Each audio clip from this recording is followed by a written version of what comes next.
ইল্লা মান তাবা ওয়া আমানা ওয়া আমিলা আমালান সলিহা। সুবহানাল্লাহ বলেন। আল্লাহ তাআলা বলতেছেন, বান্দা, দুনিয়ার মানুষ শুনে রাখো, তোমরা যদি তোমাদের গুনাহকে ডাবল করতে চাও, গুনাহকে যদি মাফ করাইতে চাও, এই কাজটি করো। ইল্লা মান তাবা, এক নম্বরে তওবা করো। কি করো? কি করতে বলছে? ইল্লা মান তাবা, যে ব্যক্তি তওবা করলো, ইল্লা মান তাবা ওয়া আমানা, আর ঈমান আনলো। আগে কি করতে হবে? ঈমান আনতে হবে। কি করতে হবে? তওবা করতে হবে, ঈমান আনতে হবে। ইল্লা মান তাবা ওয়া আমানা ওয়া আমিলা আমালান সলিহা। কে বলেছে? কে বলেছে?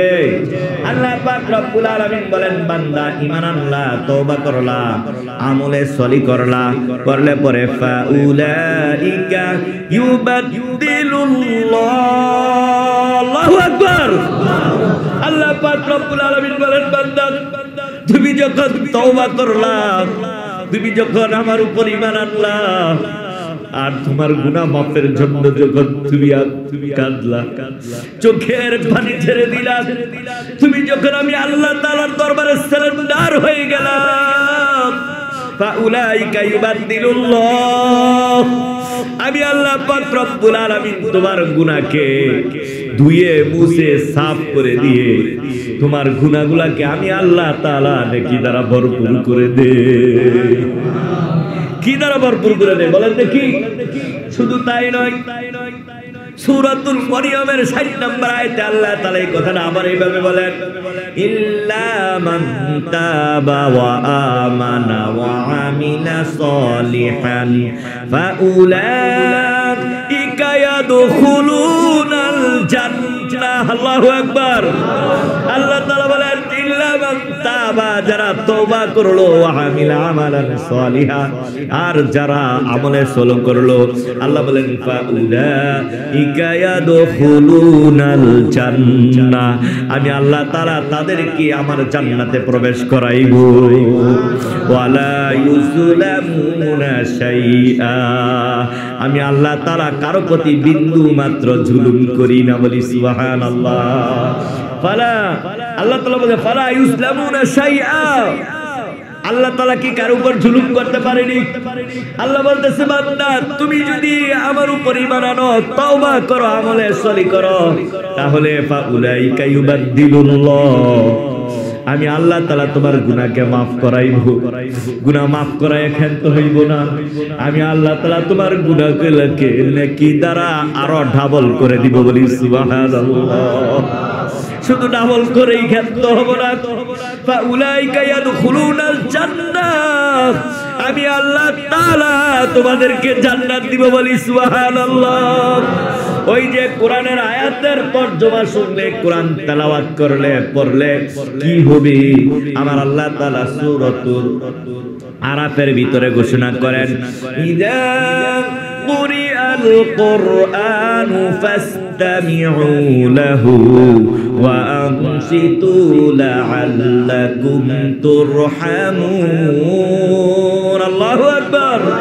আল্লাহ তাআলা বলেন, ইযা, যখন কুরিআল কুরআন, তোমাদের সামনে কোরআন তেলাওয়াত করা হয়, তোমাদের সামনে কোরআনের তরজমা করা হয়, কোরআনের তাফসীর করা হয়, দর্শ দেওয়া হয়, তাহলে তোমরা কি করবে? ফাসতামিউ লাহু, তোমরা মনোযোগ সহকারে তা শোনো। কি সহকারে? মনোযোগ সহকারে। আমরা শুনতেছি কি শুনতেছি না? কি সহকারে শুনতে বলছে আল্লাহ? ফাসতামিউ লাহু ওয়া আনসিতু, আর তোমরা চুপ থাকবে, অর্থাৎ একজনে বলবে আর বাকিরা শুনবে। আল্লাহ বলতেছে তোমরা মনোযোগ সহকারে শোনো আর চুপ থাকো। আর মাঝে মাঝে আল্লাহ তাআলার বড়ত্বর কথা শুনলে, তার কারিশমার কথা শুনলে সুবহানাল্লাহ বলো, আলহামদুলিল্লাহ বলো, আল্লাহু আকবার বলো, তাহলে তোমাদের কাছে আল্লাহ তাআলা কি করবেন? وَإِذَا قُرِئَ الْقُرْآنُ فَاسْتَمِعُوا لَهُ وَأَنصِتُوا لَعَلَّكُمْ تُرْحَمُونَ। তাহলে অবশ্যই আল্লাহ তাআলা তোমাদের উপর রহমত, বরকত, সাকিনা বর্ষিত করবে। বলি সুবহানাল্লাহ। মানে আল্লাহ তাআলা ফেরেশতা নাজিল করবেন। কি নাজিল করবেন? এখন বলেন আমাদের কি করতে হবে? এক নম্বরে কি করতে হবে? ঈমান আনতে হবে। 2 নম্বরে আমল করতে হবে। 3 নম্বর তওবা করতে হবে এবং তার উপর ইস্তেকামাত থাকতে হবে, অটল থাকতে হবে, এর উপর প্রতিষ্ঠিত থাকতে হবে। এমন অবস্থায় যদি থেকে ওই ব্যক্তিটা বৃদ্ধ হয়ে যায় বা বৃদ্ধ না হয়, মালাকুল মউত যখন তার সামনে চলে আসে, ওই সময় আল্লাহ পাক রব্বুল আলামিনের পক্ষ থেকে একজন ফেরেশতা আসে। ফেরেশতা আইসা প্রত্যেক মুমিন মুত্তাকিন পরহেজগার বান্দার মাতার কাছে আইসা ফেরেশতা বলতে থাকে তাতানাজ্জালু আলাইহিমুল মালাইকা। ফেরেশতা আইসা বলতে থাকে, ও আল্লাহর বান্দা, তুমি কি করো? লা তাহজান, তুমি ভয় পেও না, চিন্তিত হয় না। ওয়ালা খাউফুন ওয়ালা হুম ইয়াহজানুন, তুমি ভয় পেও না, তুমি চিন্তা করো না। ও আল্লাহর বান্দা, তুমি দুনিয়াতে থাকতে 5 ওয়াক্ত নামাজ পড়েছো। কয় ওয়াক্ত? 5 ওয়াক্ত নামাজ আদায় করেছো। ফজরের সময় কনকনে শীতের মধ্যে তুমি তোমার আরামের বিছানাকে হারাম করে তুমি মসজিদে যে নামাজ পড়েছো, গুড়গুড়ে অন্ধকারের ভিতরে এশার নামাজ আদায় করেছো। আল্লাহ পাক রব্বুল আলামিনের হুকুম দীর্ঘ 1 মাস রোজা করেছো, সিয়াম পালন করেছো, হালালকে হারাম জানিনা হারামকে ত্যাগ করেছো, হালালকে হালাল মানিয়া হালাল ভাবে তুমি ভক্ষণ করেছো, হালাল ভাবে চলেছো। ও আল্লাহর বান্দা, দুনিয়াতে তুমি অনেক কষ্ট করেছো, সুতরাং এখন মৃত্যুর সময়ে তুমি ভয় পেও না, তুমি চিন্তা করো না। দুনিয়াতে আমরা তোমার সাথে ছিলাম, আখেরাতে থাকবো, কবরে থাকবো, হাসরে থাকবো। যতক্ষণ পর্যন্ত তোমাকে আল্লাহর জান্নাতে না পৌঁছাইতে পারবো, ততক্ষণ পর্যন্ত আমরা তোমাদের সঙ্গে আছি। বলি সুবহানাল্লাহ। এটা কার জন্য? কার জন্য বলেন দেখি? কার জন্য? ঈমানদারের জন্য, যারা তওবা করে, যারা ঈমান আনে, যারা আমলে সলিহ করে, তাদের সাথে আল্লাহ তাআলার রহমতের ফেরেশতা চলতে থাকে। বলি সুবহানাল্লাহ। শুধু তাই নয়, আল্লাহ পাক রব্বুল আলামিন মহাগ্রন্থ আল কোরআনে অন্যখানে এভাবে বলতেছেন, ওয়াল্লাযীনা আমানু ওয়া আমিলুস সালিহাতি সায়াদখুলুহুম জান্নাতিন তাজরি মিন তাহতিহাল আনহারু খালিদিনা ফিহা আবাদা। সুবহানাল্লাহ। বলি আল্লাহ তাআলা বলেন, ওয়াল্লাযীনা আমানু, নিশ্চয়ই যারা ঈমান আনে, ওয়া আমিলাস সালিহান, আর যারা আমলে সলিহ করে, সায়াদখুলুনাল জান্নাতা, আল্লাহ তাআলা বলতেছে তাদেরকে আল্লাহ তাআলা জান্নাতে দাখিল করাইবেন। কিসে? কোথায় দাখিল করাবে? তাজরি মিন তাহতিহাল আনহার, এমন জান্নাতে দাখিল করাইবেন যেই জান্নাতের ঝর্ণা দ্বারা প্রবাহমান থাকবে। কি প্রবাহমান থাকবে? জান্নাতের ঝর্ণা প্রবাহমান থাকবে। আপনার পাহাড় থেকে ঝর্ণার পানি যখন টল টল করে পড়ে, এটা ভালো লাগে কি লাগে না? আল্লাহ পাক রব্বুল আলামিন বলেন, জান্নাতের ভিতরে মুমিনদার ঈমানদার মানুষের জন্য 3টা ঝর্ণা থাকবে। কয়টা? একটা ঝর্ণা থাকবে মধুর। কিসের বলেন দেখি? একটা মধুর ঝর্ণা থাকবে, মধুর নহর থাকবে। একটা থাকবে দুধের। কিসের? একটা দুধের নহর থাকবে। আপনি ওই নহর থেকে যত ইচ্ছা দুধ পান করতে পারবেন। ওই মধুর নহর থেকে যত ইচ্ছা আপনি মধু পান করতে পারবেন। আরেকটা নহর থাকবে, জানবেন কিনা? আরেকটা নহর থাকবে শারাবান তাহুরা। সুবহানাল্লাহ। বলি আরেকটা নহর থাকবে শরাবের। কিসের বলেন দেখি? শরাব মানুষ দুনিয়াতে খায় কি খায় না? ওইটা হালাল না হারাম? হালাল না হারাম? আল্লাহ পাক রব্বুল আলামিন আখিরাতে হাসরের ময়দানে জান্নাতের ভিতর যেই শরাব পান করাবেন, ওটা হালাল না হারাম? ওইটা হালাল। আল্লাহ তাআলা দুনিয়াতে যে খমর, যে শরাব আছে, এটাকে কি করেছেন? হারাম করেছেন। এই হারাম বস্তুটা যেই দুনিয়াতে কষ্ট করে জেনি এইটা থেকে দূরতে থাকবে। ভাইরা আমার, বন্ধুরা আমার, আল্লাহ পাক রব্বুল আলামিন বলতেছেন ওই বান্দাকে আমি জান্নাতের ভিতরে আমার হালাল শরাব পান করাইব, বলি সুবহানাল্লাহ। তাহলে জান্নাতের ভিতরে দুধের নহর এবং মধুর নহর, ওই শরাবের নহরের মালিক হইতে চাই কি চাই না? চাই কি চাই না? আপনাদের এই পাশ দিয়া যে শীতলক্ষা নদীটা গেছে, এই নদীটার মালিক যদি ধরেন আপনাকে বানায় দিল, কেমন হইব অবস্থাটা? হ্যাঁ, সব পানি বন্ধ করে থুয়ে দিব, যে কেউ রে দিব না। কি বলেন?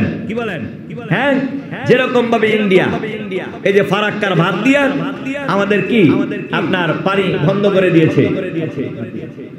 আর আব্দুল আজিজ নাকি 500 টাকা বলছিল দিবে। আচ্ছা আচ্ছা, আর আমার ছেলের জন্য এবং মামুনের নাম দরকার 500 টাকা। আচ্ছা, ইনশাআল্লাহ ইনশাআল্লাহ। তো ইন্ডিয়া যেরকম ভাবে আমাদের অনেক সময় পানি বন্ধ করে কি আমাদের বিপদে ফালায় না? আবার যখন তাদের এখানে পানি বেশি হয় আমাদের পানি দিয়ে ডুবাই দেয়, নাকি? তো এখন বুঝেন, এই একটা নদীর মালিক দেশ দিয়ে উপরে আইছে, এই জন্য হারা এত তাল বাহানা করে। আর আপনাকে আমাকে আল্লাহ তাআলা জান্নাতের ভিতরে কয়টা নদীর মালিক বানাইবেন? কয়টা বলেন দেখি? কি কি? এক নম্বর মধুর নহর। নাহরুন শব্দের অর্থ হলো নদী। নাহরুন শব্দের অর্থ কি? নদী। আল্লাহ তাআলা বলতেছেন দুধের নহর এবং মধুর নহর, শরাবের নহরের মালিক বানাইব। তাহলে তিন নদীর মালিক হইয়া আমরা তো তখন কি খুশি হইব না বেজার হবো? খাইব, খাইতে খাইতে কত খাইব জানেননি? এক একজনে 22.5 মণ করে খাইব। সুবহানাল্লাহ বলি। কত খাইবে? 22.5 মণ। ভাইরা আমার, বন্ধুরা আমার, কইতারেন তো 22.5 মণ কি ফেডল হইব নি? তখন কি মানুষ আমরা এত থাকবো? হ্যাঁ না। জান্নাতীরা কেমন হবে জানেন? তার বর্ণনা দিতে গেলে তো অনেক সময় লাগবে। সহজে বলি, শর্ট করে বলি, জান্নাতীরা কাপড় পরবে। এই যে আমি একটা পরেছি, আমার চামড়া দেখা যায়নি? দেখা যায়? দেখা যায় না। জান্নাতীরা কাপড় পরতে পরতে 70টা প্যাচ দিবে, বলি সুবহানাল্লাহ। জান্নাতীরা এত সুন্দর হবে, এত সুন্দর হবে, এই 70টা কাপড়ের ভিতর দিয়া তার শরীরের চামড়া দেখা যাবে, বলি সুবহানাল্লাহ।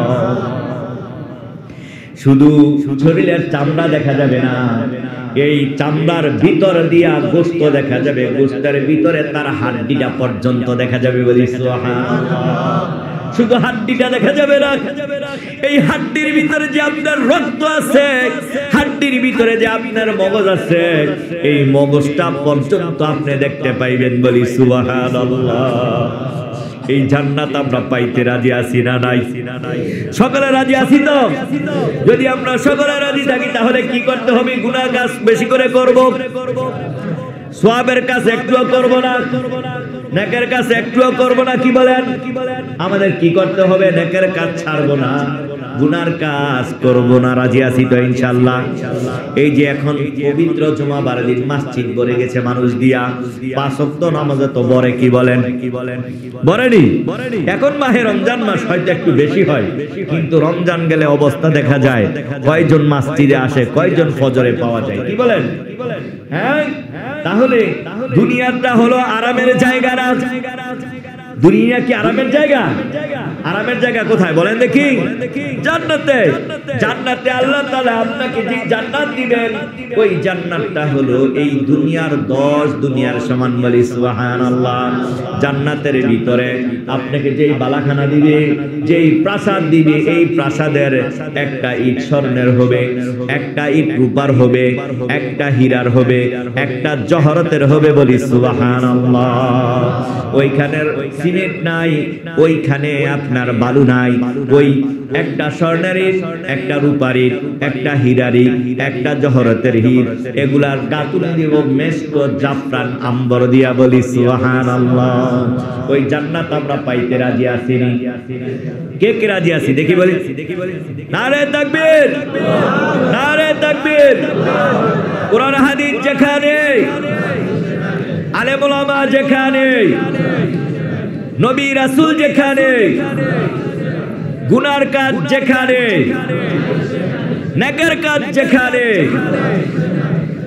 হাত নামান ইনশাআল্লাহ। আল্লাহ পাক রব্বুল আলামিন আমাদের সকলকে অন্তর দিয়ে যেন আমরা ঈমান আনতে পারি, আল্লাহর কাছে তওবা করতে পারি এবং যেন বেশি বেশি আমরা নেকের কাজ করতে পারি। আমরা সকলে বলি আমিন। পবিত্র মাহে রমজান, অনেকের অর্থ সম্পদ আছে, অনেকের টাকা পয়সা আছে, বেশি বেশি করে দান করবেন এবং আপনি 5টা 10টা আইটেম দিয়ে ইফতার করতেছেন, আরেকজনকে ইফতারের কি করবেন? ব্যবস্থা করে দিবেন। এই মসজিদে ইফতার আয়োজন হয়তো ইনশাআল্লাহ। আল্লাহ রাসূল বলছেন, তুমি যদি কোনো রোজাদার ব্যক্তিকে 1 গ্লাস দুধ দিয়ে, 1 গ্লাস পানি দিয়ে অথবা একটা খুরমা খেজুর দিয়ে তুমি ইফতারি করাও, তাহলে ওই রোজাদার ব্যক্তির সমপরিমাণ নেকি তোমার আমলনামায় লেখা হবে। বলি সুবহানাল্লাহ। তাহলে আমরা নিজেরও রোজা রাখবো, ইফতারি করব, যারা গরিব দুঃখী ওরা তাদের জন্য আমরা ইফতারের ব্যবস্থা করব ইনশাআল্লাহ।